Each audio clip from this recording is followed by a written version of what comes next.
Your ears do not deceive you. You have just entered the Cryptid Creator Corner, brought to you by your friends at Comic Book Yeti. So without further ado, let's get on to the interview. Hello and welcome to Comic Book Yeti's Cryptid Creator Corner. I'm one of your hosts, Jimmy Gasparo, and I'm very excited to talk to today's guest. We've done written interviews before, but I think this is their first time on the podcast, at least, so I'm very excited about that. But I've got to meet this creator in person last year at Dublin Comic-Con, and he was a very gracious host to Bobby and I. We had a wonderful time, and I'm super excited because I'm a big fan of all the stuff that they do at Limit Break Comics, and he's here to talk about the newest anthology called Bump in the Night, which is going to be on Kickstarter. I'll have a link in the show notes, but please welcome to the podcast, Paul Carroll. Paul, how are you doing? I'm good. Yeah, this is my first time on the podcast. I think Awesome. this is the first time I've had cryptids. I went, hey, I need you guys to help me. Yeah, so the newest anthology, Bump in the Night, it's kind of cryptid centered and I think ecological horror. And so that's on Kickstarter right now. And anyone who's familiar with Limit Break Comics, you guys have done this. I think this is the 5th anthology that Limit Break has put out. Yeah, it's been 1 year since 2021, which wow, is insane. But yeah, I'm not stopping. That's awesome. No, I mean, first with Turning Roads, which was Irish folklore, which is wonderful. And then there was Down Below, which was second, and that was kind of a Greek mythology mixed with noir. Yeah. And then third, I don't think I have Turning Roads and Down Below. I think I just have them digitally, but I do have my physical copies here for folks watching the video. I know for the podcast people, you can't see this because it's not a visual medium, but I have my copies of Fractured Realms, which was kind of Norse horror. And then the most recent one, which I just got not that long ago, Wish Upon a Star, which was kind of fairy tales and like future sci-fi type of stuff. And now this will be the 5th one. And there's such a great mix of creators in all of them. I mean, they're all fantastic. So but there's a lot of new people in this one that I've Awesome. never worked with, which is exciting. Yes. It's like I had a similar kind of jump when I went from Turning Roads to Down Below, because Turning Roads nobody really knew who we were, and then suddenly, and possibly because the likes of Declan Shalvey were involved with the cover, I got a few more eyes on it than it might have otherwise, and I loaned it some legitimacy. So then when Down Below came around, I went from like 37 pitches for Turning Roads to I think 189 for Down Below, which was like, and out of people who I'd either never heard of or whose work I'd already been reading myself, and was like, okay, that's that's a jump. It's only been a year, and suddenly we've people who actually wanted to get published with us, which was, it still feels weird, even though it's the 5th one. But yeah, I think I remember, I think I first heard about you guys when Turning Roads was crowdfunding, because I don't think I had heard about it when you were accepting submissions to that one. But I think I'd heard about it, and yeah, that the B cover, I think it was the B cover that was Declan Shalvey. You had 2 covers for it, right? Or was just no, it was the one? it was the only cover. Okay, the only cover was I had a Declan. bad cover myself, and then Declan was like, "Yeah, I can do it." Look, great. Yeah, yeah. The It's Declan either going to be a Shalvey. really bad cover or Declan's cover. So Well, the Declan Shalvey, I just wasn't sure if there was 1 or 2. I remember that, I definitely remember Declan Shalvey's cover, which is wonderful. Yeah, it's a fantastic anthology. But I remember though being on social media, now following you guys after Turning Roads, when the submissions went live for Down Below, and I'm pretty sure if I remember correctly, that like after they were coming in, you had a date for when you were going to get back to folks, and you were just like, yeah, I'm going to need a little more time. So because of the number of submissions, because it was way more. Like, I think it was 5 times as many pitches. Like, nope, I'm not prepared for that. And it's the first time that I was doing them with another person. So I'd never reviewed them with a second editor. It was Gary's first time, then also reviewing any of the pitches. So Sure. it was a learning curve for us, but it meant that we had to have I think we had like 2 or 3 hour long phone calls just to decide on the stories. Wow. Yeah, that's a lot. That's a lot to go through. Yeah. Close to 200 submissions to weed it down to how many ended up being That in it. was that one was 22. But Okay. what I'd originally said was we were going to do 20 as an increase on Turning Roads, which is 18, because I was guaranteeing a spot for myself and Gary. And then there were so many stories we liked. We went, well, we just make it 22, just go a couple more. And there was like, we can't go higher than that because then it Yeah. starts getting into the realm of having to restructure the entire Kickstarter. So Yeah. it Yeah, I was, mean, it's kind of you have to do that math in terms of, all right, how many can we include? What will our page count be? Because then we have to figure out to get people paid and what our goal for printing and shipping and yeah, I mean, there's like that calculus is nerve-wracking in and of itself. I was doing it on the call while I was talking to him about which ones we wanted. It's like, okay, I've done the math. We can take 2 more. That's it. No more than 2 more. Uh, Which means you have to say no to more people. Good, that's the anthology game. There's never enough yeah, space I for mean, that's everyone. that that's just how it is. The rejection is part of it. You can't accept everybody. I get it. I mean, I've submitted to the past few, and happy to say that the team and I that I came up with are going to be in Bump in the Night. So I'm probably going to retire from writing comics after this. This has just been my whole goal. I started in the pandemic, you know, to submit to the Mad Cave talent search, and then I figured once, I'm just going to keep trying until I get into Limit Breaks Anthology, and then that'll be it. That'll be a nice 5-year career of writing short comics. So I've done it. I'm at the top of the mountain.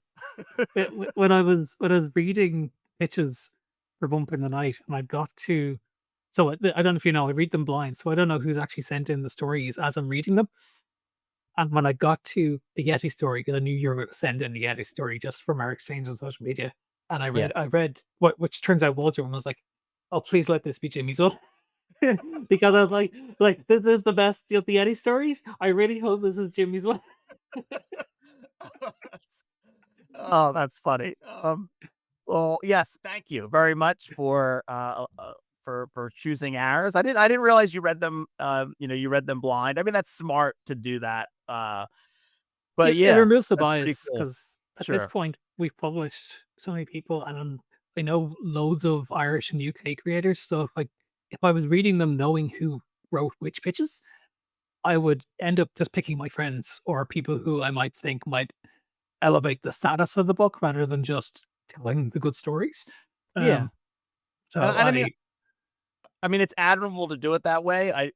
I don't think anybody would blame you though if you're like, hey, I want to pick the best stories, but also I can't discount the fact that somebody might back it on a Kickstarter because of a particular writer or artist, so that's got to be tough as well.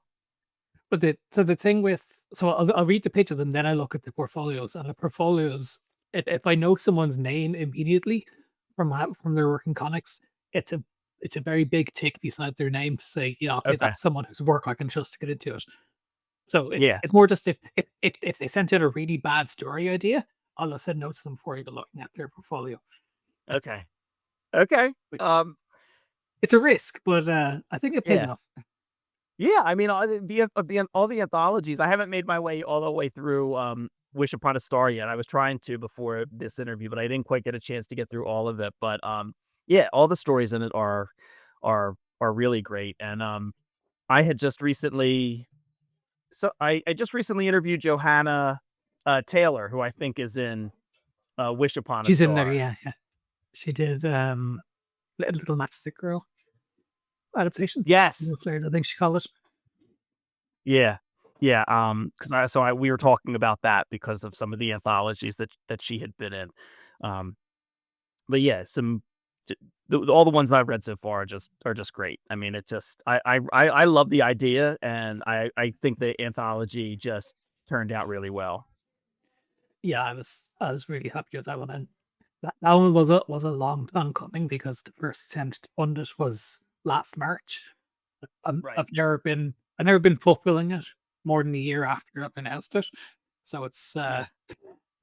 it's a weird place to be in, but yeah, it meant that when I was putting the story order in, I was revisiting the stories for the first time after a long time, which is unusual. So I got to just enjoy them all over again and kind of just figure out the vibes of the stories to put them in the correct order. Um, but it was nice to get that step back. Wouldn't always want that step back because I hate leaving the big gap. But it was refreshing with that one, considering everything that happened in 2024 in my personal life, to just come back and look at what had actually come through with me. So it was Yeah. uh, it was a nice book to get to finish. And I Good. love the cover. I get to have a giant robot book on my. Yeah, the cover is awesome. I'll put a link to it, to Limit Break, and I'll put a link to that stuff in the show notes. Yeah, for just the podcast listeners, but yeah, for the video, the cover is fantastic. It really looks great. And I gave him no brief except to say it was far future science fiction. And Nate Stockman just turned around and he's like, "Yeah, so if I've done this, it's Snow White and the Seven Dwarf Stars." It's like, okay, could not have come up with that myself for the cover of the book. So I was thrilled, Yeah, yeah, it's awesome. and So it's not uh, green. no,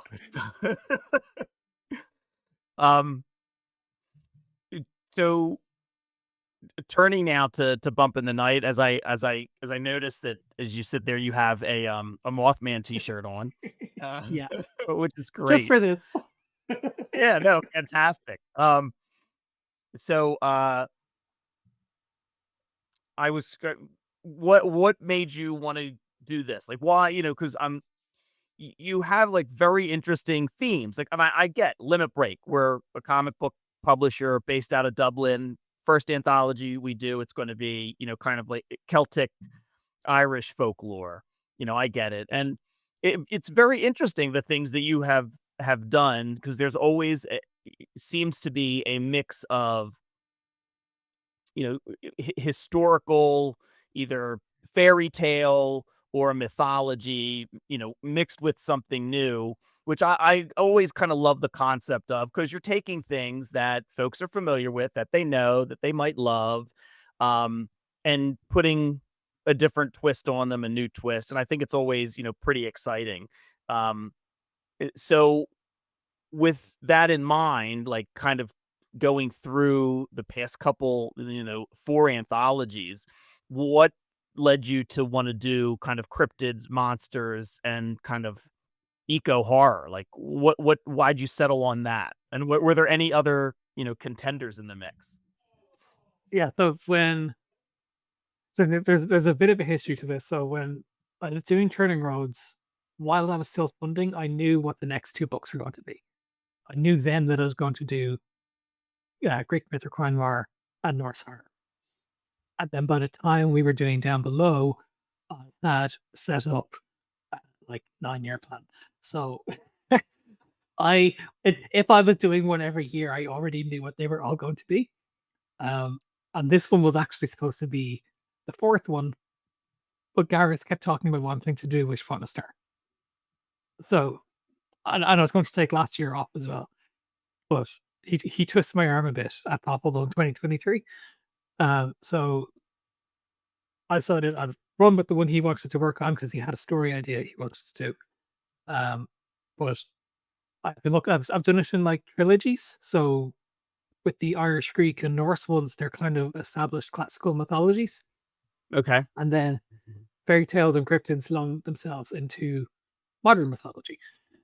So it's the modern idea of these weird and wonderful things that exist in our lives and how that all fits around in the stories that we tell. Um, Yeah. and with like creepypastas aren't quite cryptids, but a lot of people will compare them to each other. You know, creepypasta horror was always a big thing. It was something that I became way too obsessed with when I was 21.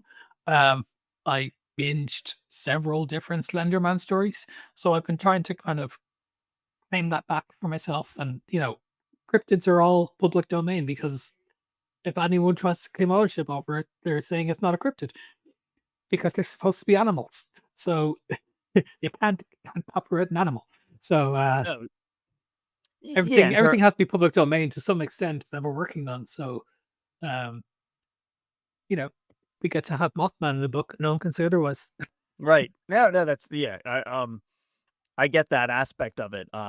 You can't unless you're just you can't like directly copy something. Like nobody's turning. You could use Bigfoot, but you can't have like a Harry and the Hendersons, Right? Yeah. uh, Exactly. which is one of my favorite Bigfoot movies.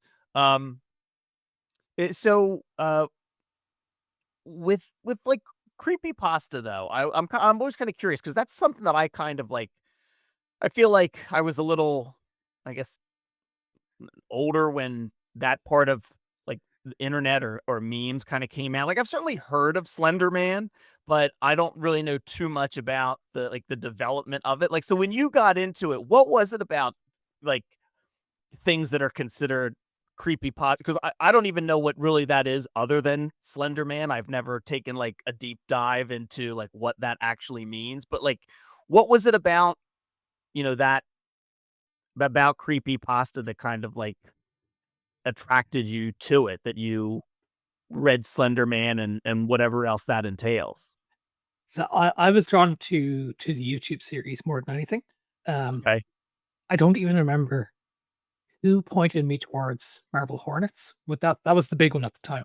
And it's still kind of the one that established a lot of the lore around Slenderman, even though they didn't create Slenderman. He was made on a forum, and the person who made him up now kind of stops anyone making money off the concept of Slenderman because he's Okay. not making money off it. Um, but I think I liked the idea of this weird thing that existed in our world that would interact with people who just paid too much attention to it. Because that tended to be the overarching thing that happened with Marble Hornets and a couple of the others, where someone would do something, they would notice Slenderman, what they would have been recording at the time, and then they become obsessed with the idea of seeing it again. And that kind of repetition and being called back into it. It's probably why people confuse them with cryptids, because cryptids are the same sort of idea where people want to see them again after they've heard the story. Um, the difference being that most cryptids, there aren't stories of them going and attacking people constantly, whereas Slenderman is like deeply psychological horror and some cases radioactive, some cases mind controlling people. There's a whole weird set of lore to it, and there wasn't anything like that that I had seen when I was first seeing it, um, which was like the start of my final year in college. So I was Okay. kind of at that point where I was like, what sort of weird stories are out there? Because I was doing an English literature degree as part of a teaching degree. So everything was very prescribed, let's Okay. say. So to try to find something that was different and Right. I guess just that's the sort of creepy vibes that I liked reading when I was growing up that I wasn't Mhm. really finding the same sorts of books for anymore. Okay. Yeah, when I think of creepy pasta, because like I said, I can't even talk about it because I don't really even know what it is. So I feel this I'm is the very part. circus level as well. Yeah, I'm circus level this on it is as well. this is the part of the podcast where I sound like a really old man. I feel like I should have Byron do some type of like intro music, like whenever this happens. This is like, and now Jimmy sounds like an old man, and then do a little like something, and then I'll come in with creamy pasta. What's that all about? I think when I think of that, when I hear that word though, I think of kind of like not necessarily cryptids, but like horror monsters, Yeah. whatever it might be. That were kind of born of like the internet, you know? Yeah. That's kind And of a lot of that's my Photoshop. yeah, that's like my level of it. But my 12-year-old mentioned something about it the other day, and I'm like, yeah, I don't know. I don't know what that is. We're gonna have to learn together. But You need to learn and then stop your 12-year-old looking at creepypastas. But, yeah, There, yeah, I there's don't a know. there's a lot of weird stuff with creepypastas, and the areas where they exist on the internet aren't really Oh, yeah. child friendly. Like Yeah. maybe Tumblr, yeah, but the forums where people have been making them, you don't want your 12-year-old going on those. That's probably right. And I don't know what context she heard it in, like if a friend mentioned it or, how it came up. But I was just like, I don't really know what that is, but we'll find out together, and then I'll stop you from going to any of those sites. So I, in terms of cryptids, like I know we're Comic Book Yeti, and the podcast is the Cryptid Creator Corner, so this is kind of like a perfect in terms of corporate synergy or whatever people who use those types of words say. I've always kind of been not that I fascinated by it.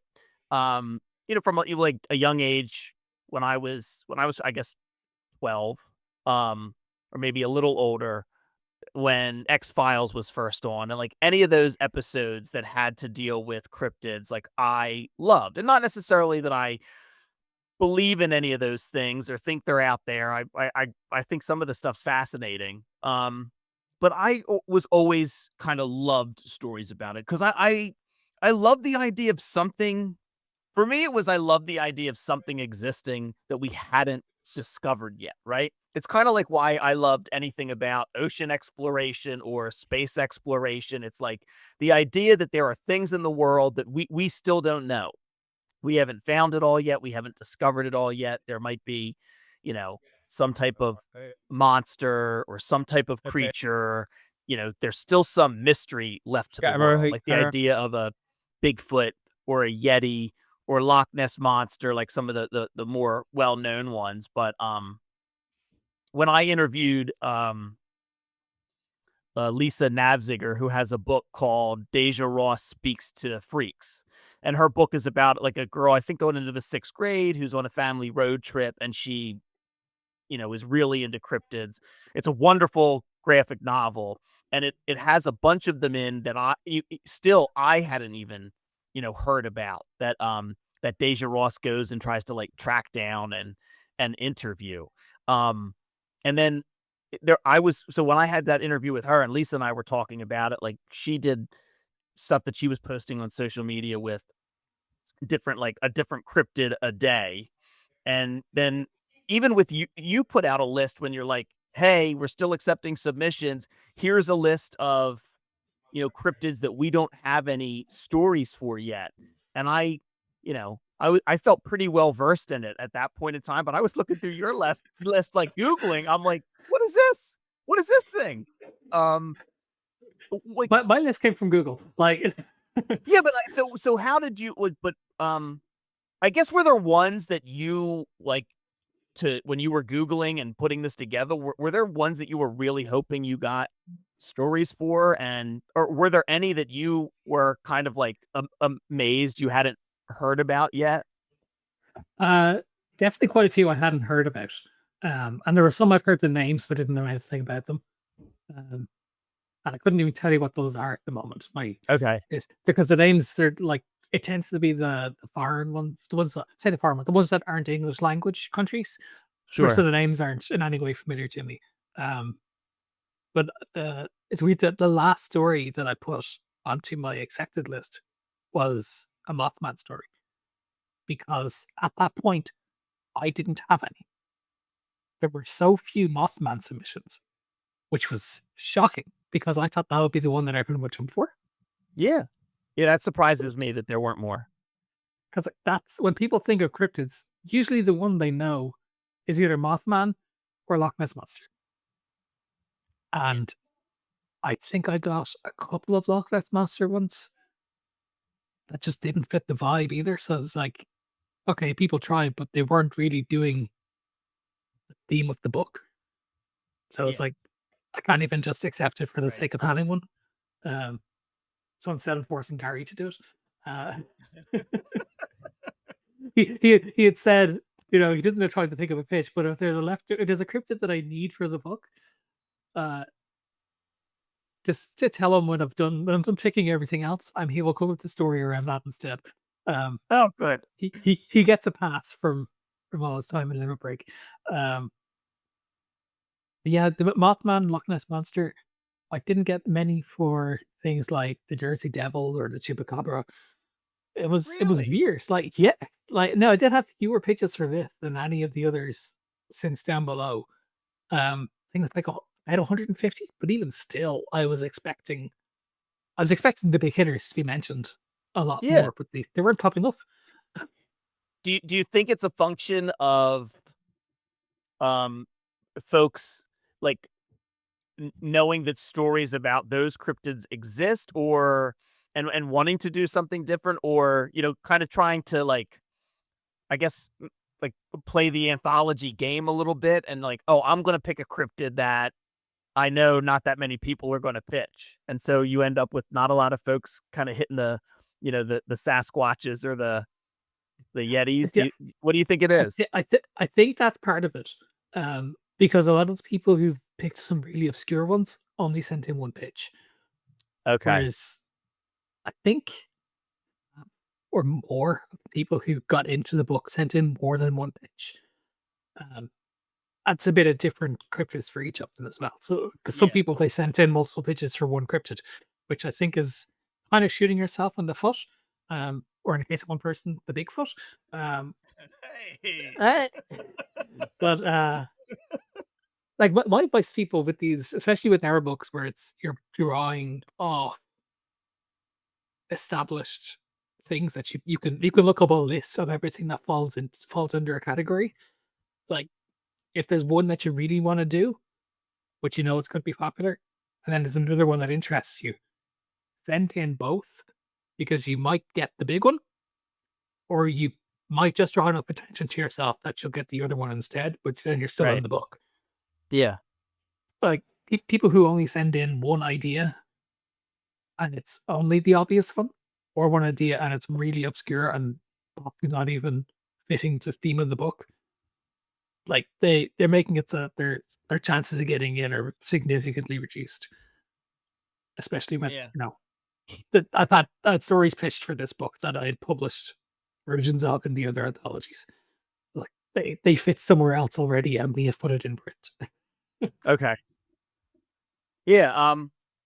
Yeah, I just find that kind of like interesting in terms of the different things that you get. I'm surprised that there weren't more for like Jersey Devil or Chupacabra, though. Yeah, they got like two or three of each most. Does I mean, when I know Loch Ness Monsters, Scotland, but in terms of like Ireland itself, is there a like Irish cryptids that are specific to Ireland? I think of, and I know there's, I'm only a little familiar with like Celtic or like Irish folklore. I'm actually more familiar with kind of like I guess Scottish folk horror, which I know isn't exactly the same thing. But yeah, are there like yeah? So does Ireland have its own version of So Bigfoot Irish or Irish folklore is weird because a lot of a lot of the stories kind of overlap still with old wives' tales okay, and and superstition.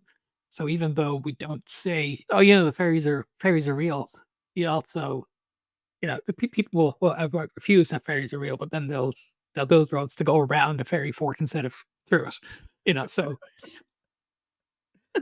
there's a lot of Irish creatures are built into those stories. They're built into our stories of fairies and the other people, the other kind. I can't remember the way people phrase it.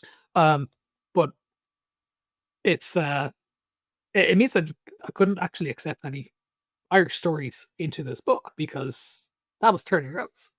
Like yeah, I've already yeah, I've already published those stories because yeah, that was also set in modern times, modern Ireland. right, So any of those stories that would have fit for Bump in the Night, I've actually already published them 4 years ago.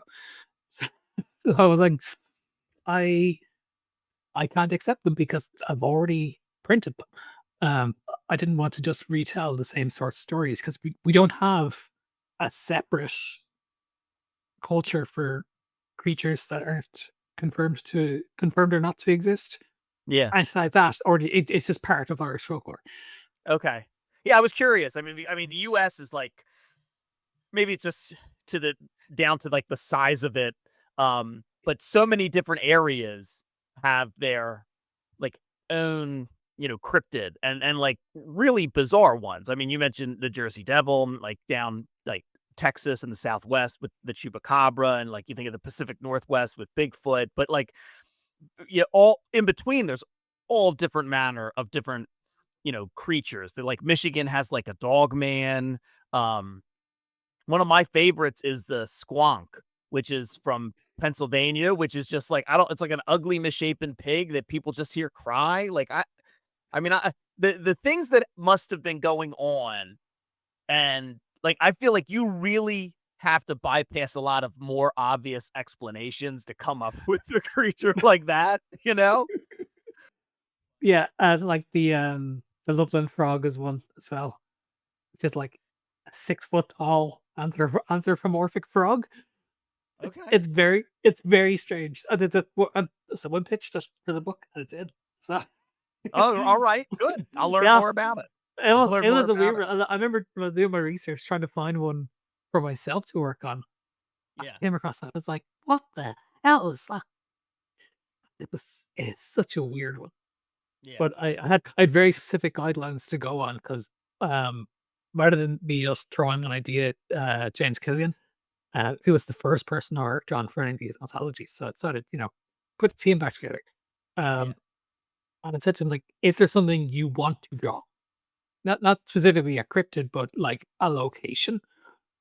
And he wanted small town, kind of like near the woods. Okay.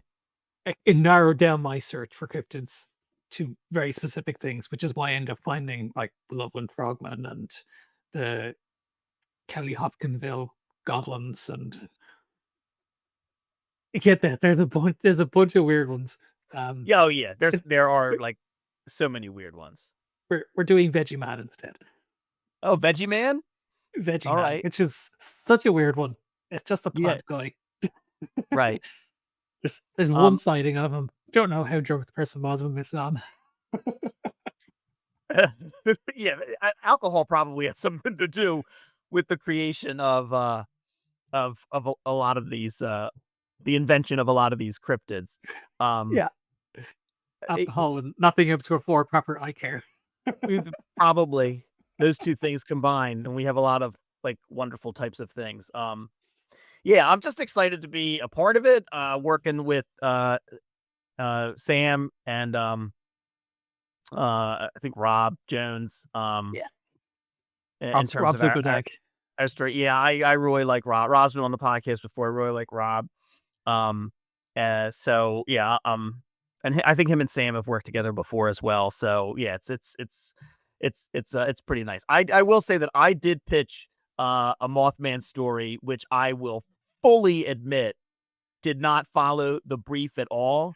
I just wanted to submit.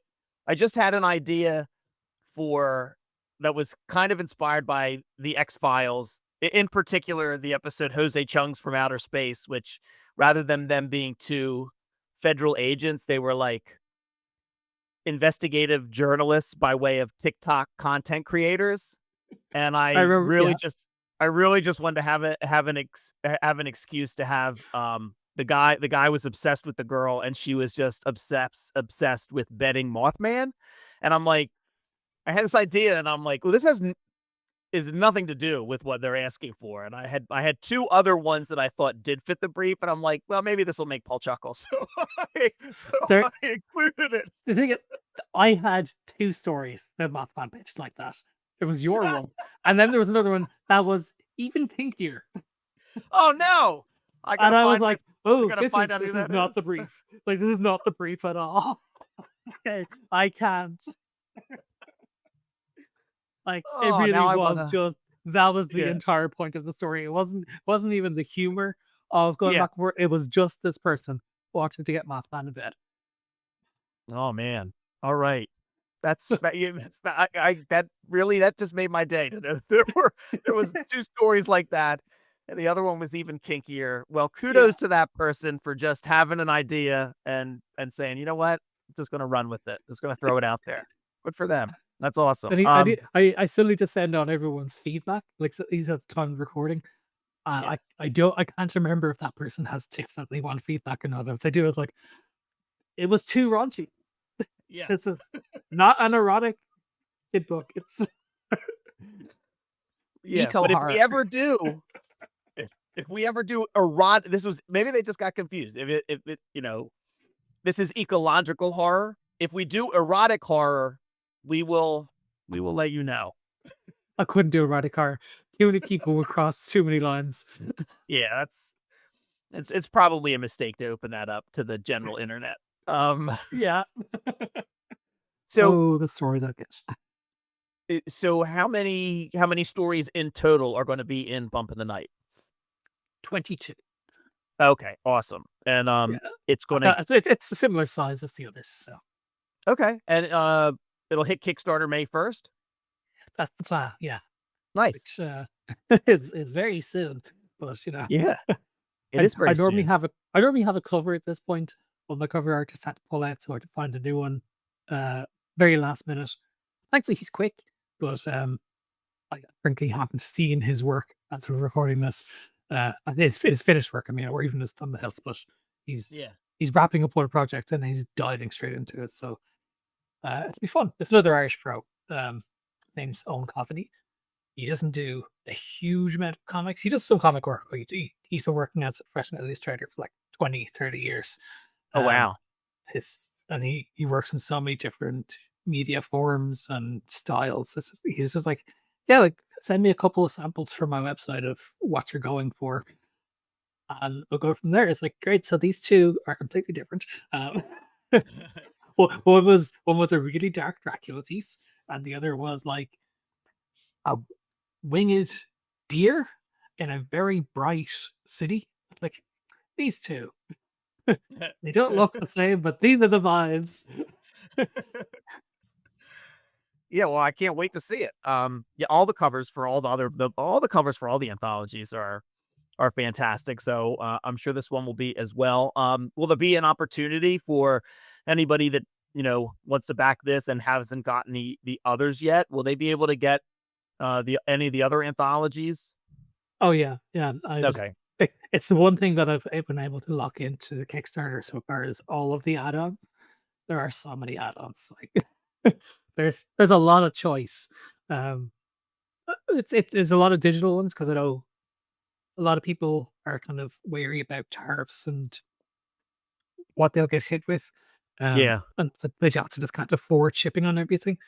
Yeah. But so that almost everything is available digitally as well.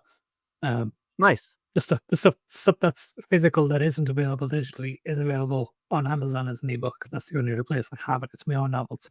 But like all Slither Break back catalog is there digitally. And the anthologies and a couple of the other books are physical as well. So there's chance for people to catch up. And Yeah. And so to you'll make a nice little pile. and you mentioned like your own writing because in addition to all the stuff you do with Limit Break and the anthologies, I mean, you have your own comics that are out. You have your own prose books that you have written as well. Um, Also, if anyone is a comic creator and hasn't like, I don't know if Paul still has it on the website, his like website or his new. I know he does a newsletter. I'll put links to all that in the show notes. But like, if you are a creator and especially if you're going to run your own Kickstarter, like Paul has spreadsheets that are like invaluable, which I have Love used this. myself. So Yeah, I still have them there. Yeah, they exist in my Ko-fi for free. I just leave them there for people to get. Um, they probably need very updating helpful. at some point, but for now, they're good. They're a good starting point at least for people figuring stuff out. Yeah.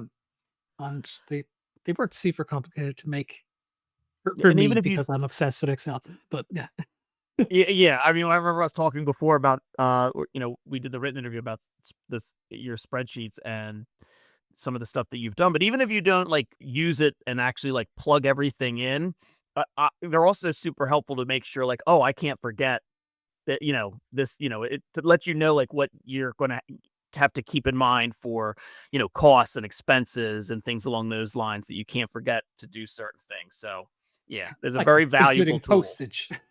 Yes, Postage including as part of postage. as part of a Kickstarter goal is not something that I was aware of when I did Turning Roads. Um, Oh, okay. and So suddenly I was that's a like, hard lesson to learn. yeah, no, thankfully I didn't lose money on it, but there was a point when it was funding. So I had a spreadsheet going where I was tracking how much it was making and some of that, and I was like, okay, so I'm losing this amount at this point. Okay, and now I'm losing only this amount. So I was keeping track of how much money I was going to be losing based on postage, because I Yeah, hadn't accounted for it. yeah. Oh, um, It was we're stressful, but I learned my lesson. well, good. Good, but I'll have links to everything. I'm very excited. I'm excited to, I can retire after this, to finally be in Limit Break. Did you go again to Dublin Comic-Con? What was this Yes, past March again? yeah, yeah. I've had to launch 2 books at it actually, which I haven't been able to do for a long time. So, uh, Nice. yes, What two were it was they? me. So one was called The Dark House, Volume One, which is a collection of short stories, kind of cryptid, creepypasta stuff. I don't know if you've ever listened to the Magnus Archives. Stealing a lot of inspiration from there. Done Okay. my own stuff. So I like he does a lot of Johnny Sims does a lot of stuff with like people becoming avatars of fear. Where I'm just like, no, I want a straight up monster in this story. Um, Mhm. so like it's closer to Goosebumps than Magnus, I guess. But I was vibing off Magnus Archives during the pandemic. Um, and then tying into that is a novella. So they're both within the same story universe. There's just no crossover between the stories. Just monsters exist. It's the crossover. And that's Okay. called The Ties That Bind. Uh, and it's kind of a psychological horror about grief and family. Okay. That's Wow. set in rural Ireland. Uh, All right. I work with John McGuinness on it, which was very exciting. He should be getting more work, but I guess we hadn't allowed enough promoted him yet. But So, we'll but these are fix that. prose. Yeah, these are prose books or No, they're comics. comics. Comics. Oh, they Comics. are comics. Oh, okay. Yeah, yeah. Oh, okay. Um, 'Cause I know you do so both, so I just wasn't I sure. do. I do both. Yeah, I haven't got to publish much new prose in a while. I'm trying to wrap up the 4th book in a series to launch this summer. Um, and it's actually set in the States, uh, specifically in the 51st state of the US. Um, it is hidden at the imaginary crossroads between like Kansas and Arkansas. There's like the state lines don't quite meet, and the idea is that if the spell that hides this state is broken, all the land kind of shifts around those state lines to make space for it. Which Okay. seismic events. Um, it's like if you took everything at the TARDIS and spilled it out onto the ground. Um, Right. so it's my character trying to stop a small apocalypse. Um, it's fun. I'm messing with him a lot. Oh, that's awesome. Um, so when you do something like that, because I always think like, writing for like another location is interesting, because I have a terrible habit of getting too bogged down into like details, like poring over like Google Maps and Street View to try and get things like close. Like, do you do that as well? Like, are you just like, all right, well, I'm gonna pick here in the US, and since I'm kind of creating my own thing, I can do whatever. But do you worry about like the geography of certain things, or like or was it tricky at all to feel like being an Irish creator writing a story like set in the US? Because I've only been to Ireland like a few times. I would feel like if I'm setting a story in Ireland, I'd be like, trying to get the language or slang or things like call things like the right thing. Like, does that concern you at all, or like how do you deal with like that aspect of it? Uh, so the big thing to note: I've never been to the US. Okay. So my experience with the United States is television.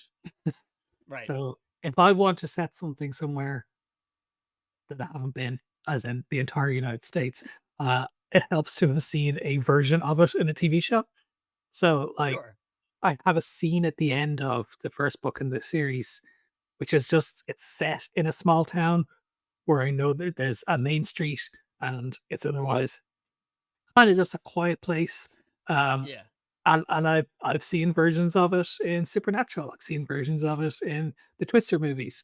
It's just a small town where an event can happen because Yeah. there's a wide enough Sure. space for people to move around.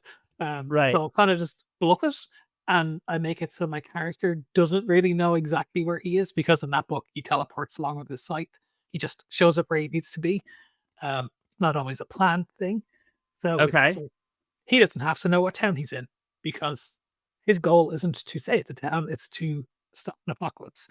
Right. And the town just happens to be around the apocalypse zone. So Yeah. and then I make him really socially awkward so he doesn't have to speak with all of the slang that people should in those times. Um, That's a good writerly fix, though, right? it's such a cop out, but also slang doesn't age well in books, so you can't put it in unless your story is specifically about growing up in that time. Yeah. Whereas the only reason I have specific dates in mind for any of the stories is for myself to match the timelines of two separate characters. So when they eventually meet, I know how much time has passed for each of them and how much their stories have changed them. Yeah. Yeah. That, like, the slang wouldn't make any sense now because the first book in that series starts in 2017. Okay. And Oh, that's interesting. that slang All right. that slang means nothing now. It's 8 years. Oh, yeah. Nothing at all, Yeah. Oh, that's cool. And, so, with, Dublin Comic-Con, I just wanted to I know I've mentioned it before, like, on the podcast, 'cause I've talked about Bobby and I going last year and what like, a wonderful time we had, but I know I've talked to you a little bit on social media, but just so listeners can understand, like, if you ever have a chance to go to a comic convention in another country, if you're, like, US listeners, absolutely do it. It was wonderful to see the kind of, like, the differences in terms of because I've been to some smaller conventions here, and I go to Baltimore every year.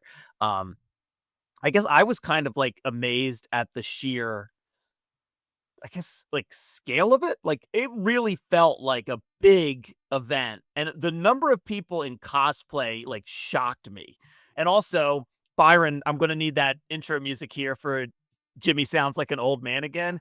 I would say 40% of the people, I had no idea who they were. I It's was a lot of shocked. anime. A lot of anime. Yeah. Which is a big, huge blind spot that I have, and I'm like, Bobby and I were walking around, and we saw a few people dressed up, more than a few in characters that we knew, but I'm like, "Bob, what's that? Bob, who's that one? Bob, what's that over there?" He's like, "I don't know either. Will you stop asking me?" But, um, yeah, it was just the different things that were there because it was on so many levels because they had gaming stuff, they had some people who had been in, voiced video game characters and TV characters. At one point there was a fight between a bunch of Starfleet officers and Klingons, off to my Yeah, that'll right, happen. which like it got aggressive. There was a Klingon who'd like knocked somebody down, and I couldn't tell if that was choreographed or if somebody, you know, just got a little carried away. But yeah, it Probably was a bit of both. yeah, probably. But yeah, we had a wonderful time. You were kind enough with you and your brother and James and Seamus Yeah. and Can't went remember out. who else was there. I think that Yeah, was I we think it went was out. 6. Yeah. Yeah, went out to dinner and then went, for drinks at a pub with some of the other creators there with Declan Shalvey and Stephen Mooney and Chris O'Halloran, Ellie Wright. It was just it was is so kind, and Gary Maloney was there as well, but it was so kind of you guys to kind of invite us along, and we had, the rest of the trip we just kept talking about it. It was so kind. It was so much fun. It was so great to kind of be at a place with like other creators and just a little tiny bit feeling like being part of like the comics in crowd. It really was a phenomenal way to start our trip. But in I Ireland. for me, I feel like when someone is coming to your city, if you know them online and you get along with them and you have the capacity to introduce them to some aspect of what the culture is like in your city, you like unless you have a very good excuse not to, like you're actually not going out that night, you probably should make some attempt to help them see more of it. Because otherwise, it's very easy to just, you go to the touristy place and then you go back to your hotel room. Yeah. But like, I went to Lisbon in 2021, and Carlos Pedro met up with me, picked me up from my hotel. He drove me around, showed me the city, showed me his favorite parts of the city, Oh brought wow. me to his favorite comic book shop, which is Kingpin Comics, and I just got to spend like an hour just wandering around that shop, um, and it made me feel so welcome in the city, and it was a great way to just get to speak to Carlos properly. I'd met him like once or twice before when he'd been in Ireland Yeah. because he's friends with Hugo Boylan and Kerry Smith, who I worked with on Test the Point. But he just we'd never had a full conversation. He's like, "Well, you're going to Lisbon, so I'll show you around." And he brought me to Belém to try the pasta de Belém, the Portuguese custard tarts, but where they were actually made the first time. And he just and then giving me tips on where to go on my last day and stuff like that. That's just like, okay, well, now I feel like I belong in the city, just like Yeah. a crash course in it. And I was like, if you have the opportunity to do that for someone, I feel like you kind of have to take it up on it. Yeah. So it Yeah. was, yeah, we That's loved it to awesome. have you and Bobby around. Oh man, we had a wonderful time. Joe Carollo ended up being in Ireland Oh and yeah, and there too. And then Joe was out with us, and I was like, "Oh, this is like this is wonderful." Joe's a sweetheart. He still keeps in touch. Joe's great. Yeah, Joe's been on the podcast before. I love Joe's work. Joe's awesome, and yeah, and also, I mean, I just sitting around a table and having drinks and just talking about whatever and joking and like I just remember laughing mainly at my brother, but so a little bit, but then I was trying to think where we went because Bobby and I kept saying the name of the pub and like everyone was like, that's not it. We're like, well, how do you say it? Like it was I'm not gonna try it now. But Well, um it's changed names now, but it was Sweetlands. was that it? I thought we were, or Maybe it maybe it had was changed the names before then. It might have changed names before then. So actually, I can't remember what it's called now. It used to be called oh Sweetlands, but I don't know the actual name of it anymore. I just it say was that's where I'm going. Oh, okay. Yeah, I don't know if it was the name of the pub or the name of the pint I had. It was like Mahon, and I was saying it like Oh Mahan, and you or man, and yeah, say it again. man. Yeah, that was it. And like Bobby and I don't know why Bobby and I cannot get it. We're like, I'm gonna get we're at Mahan, and you're like, everyone was like looking at us like, what are you saying? You're like Mahan. I can't do it. And neither Bobby and I could get it. I don't know why. Just a pint or two in me, and I just thought it was hysterical that we kept butchering the name of this pub, which should be very very easy to pronounce. Uh, it's a surname Yeah, in yeah. Ireland. I mean, It's a it's somebody's surname. name. Yeah, we could not. I don't know why we could not get it, but we just had a wonderful time. Sorry to butcher the surname of the prior owners or the I think the namesake current the current the current namesake. of that pub. Is it? Yeah, it was a great. It was a. I mean, it was a great place. It was absolutely wonderful. Where this is a nice time for us. So, but I just couldn't get that down right. But yeah, we enjoyed the rest of the trip through Ireland and just, we still talk about it. It was just kind of wild that we were just happened like we didn't plan it that way. We planned it around my birthday, which was on the 14th, and just that it just happened to be that weekend before was Dublin Comic-Con, and it just really worked out. It was, it was just a 'Cause wonderful time. So I remember when you said what dates you're going over, myself and Gary were just like, "Come to Dublin Comic-Con. You're yeah, you're there for us. Just do it. Come on." yeah, it was awesome. It was really it was a wonderful time. And so I really appreciated that. Everybody there. I mean, your brother, like when we went to dinner with and James and Seamus were very kind, but like everybody was. And for like comic nerds like my brother and I, and I've told the story on the podcast before, but when Declan came in and sat down next to my brother and he goes, "Oh wow." And then Stephen Moody is like, I didn't get no wow. I didn't get no wow. And Bob looked mortified. The thing is, it's because the timing of it, Stephen thought Yeah. the oh wow was for Declan. Right. Whereas Bobby explained after, the oh wow was because people were like, right, let's go, we're gonna move, everyone just move up. And it's just like, I think it was Gary just summoning everyone away, and Bobby was like, oh wow. Yeah. Just And it as just, as a reaction. But Yeah. from Stephen's point of view. yeah.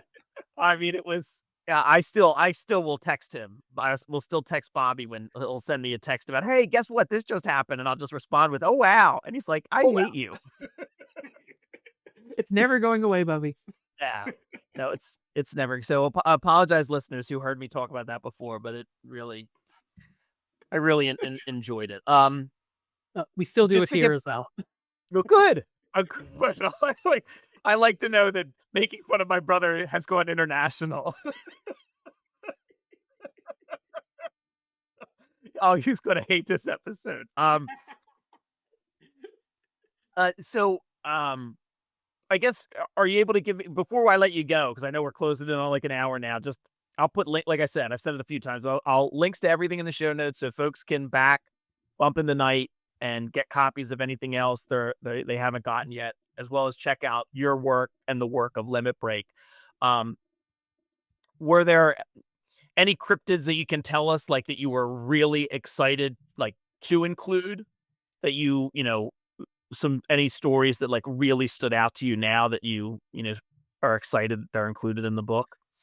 Do you know, I will butcher the names if I try to say some of them.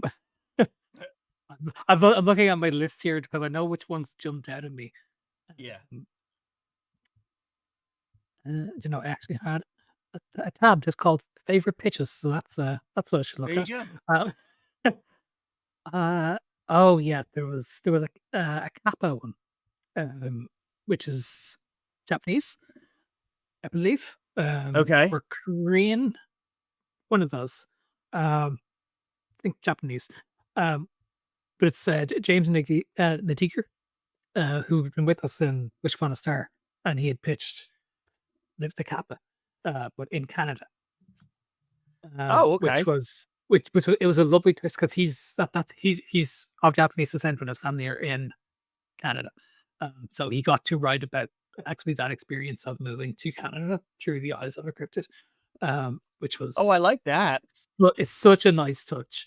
And I have a very specific thing where like some stuff I just won't let people touch unless they're actually from the specific cultural background of the story. Yeah. Like there were a few Thunderbird stories where I'm just like, I like the idea, but these people are not Native American. Yeah. No, I get that. Sam and I were talking because Sam had an idea. One of the other things that we pitched, and Sam had an idea, and I thought it would kind of work better as maybe like a not a Wendigo, but like the idea of like a skinwalker. But as a cryptid, the skinwalker is firmly rooted in, I believe, Navajo culture. Yeah. And I kind of had the idea, and I took Sam's idea and turned it into that a little bit, and then was talking with Sam, and Sam was like, "Yeah, I don't think you should do that." And I was like, "Oh, yeah, you're right. We'll find another cryptid that kind of fits what it is we're trying to do for this." Because I'm like, there's a Jersey Devil story in the book. Actor, I don't know how to pronounce the name. When I speak to him at some point, I will figure out how to pronounce his name. But my note on the pitch is literally, this is pretty much exactly what I was looking for. His pitch was bang on, and it's like, yep, that has to go in. I was like, it was one of those pitches where when I read it, I was like, I really hope the creators are good, because the pitch was the exact sort of story that I wanted. Like Oh, if the creator also didn't tick the boxes, I was like, oh, it would have been bad. Because I would yeah. have had to turn away a really good story. Um, Uh, which can happen. And sometimes, like, they could be good creators, but their portfolios are presented in such a bad way, and I've no idea if they know how to make comics, which yeah. is No, I always a mean that. problem. Yeah, that's fair. So yeah, those two stand out. And that's without looking through the rest of the list. I was literally just Yeah. scrolling while we were talking because you blindsided me with the question, but that's very cheap as open. Well, look, I that's how it works. That's how the sausage is made. You know, we don't. I don't send prepared questions. You got to be on your toes. But because the last time we got prepared questions from Comic Book Yeti, we sent back a 2,500 word interview. Yep. Yeah. So I said we're not doing that Oops. anymore. We're Yeah. not giving Paul. We're not giving Paul advance notice. It's Or all right. Gary. You calling We're, Gary we're, just we're Gary. Or Gareth. Not nine. None of the. I think it was all three of you for that one. Gareth was Um. minimal involvement because he didn't know what to say. But Yeah. myself and Gary were just like typing and like mad. I Well, was like, oops. I'll. Yeah. The listeners will just have to listen to a little bit of air, or I'll like I'll vamp through my speech while you come up with an answer because we're not doing. Sorry, Paul. We did prepared questions. I think twice, and you burned us that second time. We published that whole interview though, and I will say that if you are even a little bit curious about Limit Break Comics or the Irish comic scene, it's a really good interview. There's a lot in it. Yeah. And There's a I lot in think it. It's really I think good. your website puts the read time on it for like 45 minutes. Yeah. Oops. Yep.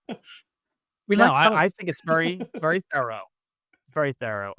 Well, Paul, I really appreciate you taking the time to talk with me. I'm so excited that Sam and Rob and I are going to be in Bump in the Night. I knowing all your other anthologies, I know that this is going to be another fantastic anthology, and I'm thrilled to be a part of it. I love what you guys do. And I just again, very very excited. I hope listeners will check it out because they really are. They're all good anthologies. And if you're a listener who like clicked on this and you haven't checked any of them out before, I mean, if you're even has a little bit of interest in mythology, um, and kind of giving it a new take on it, or fairy tales with a new take on, all of these stories are wonderful. And Turning Roads is just such a wonderful way to start this kind of collection. And all the stories are unique. There's different art styles. It's all wonderful, and I'm sure that Bump in the Night is going to continue that pattern of just delivering a really fantastic. I think it's like each one is like 60 some odd pages. Um, The 30 rows the shortest, and that's 72 pages of comics. okay, so it's like So so they're like 80 pages, I guess, around there. yeah, Is that they're where like they weigh in? 88 pages of comics. Yeah, Okay, yeah. So there's a good bit um of reading. yeah, yeah, it is, but it's well worth it. They're a lot of wonderful, a lot of wonderful stories. So, but yeah, Paul, anything else before we head on with our day? No, just thank you for having me on. I, as soon as I think that I was going to be doing this book, I reached out to you guys. It's like, hey, I want to promote my cryptid book with the cryptid comic people. Um, so Well, we really appreciate you actually going to thinking of make it happen has been great. us. So thank you very much. Yeah. So I think when this episode, if you're listening to this like right when the episode comes out, it should be out in the very beginning of May, and the Kickstarter for Bump in the Night should go live May 1st. So you'll be able to, once you're done listening, click on the show notes, just head right over to Kickstarter, check out the campaign, and back it. Make sure you get yourself a copy. And yeah, Paul, thank you so much. Really love all the stuff that you do and the stuff that Limit Break Comics puts out. And it's really been a pleasure talking to you. It's a great way for me to start my Saturday morning. I know it's the afternoon for you, but yeah, thank you very much. I really appreciate it. No, thanks very much, Jimmy. All right, so listeners, you can find me on Blue Sky or TikTok or the Comic Book Yeti website. Let me know what it is you're reading. As always, I appreciate you listening, And I would shout out my brother Bobby like I do every episode, but I think we talked about Bobby enough. So again, thank you so much for listening. And yeah, I'll see you next time.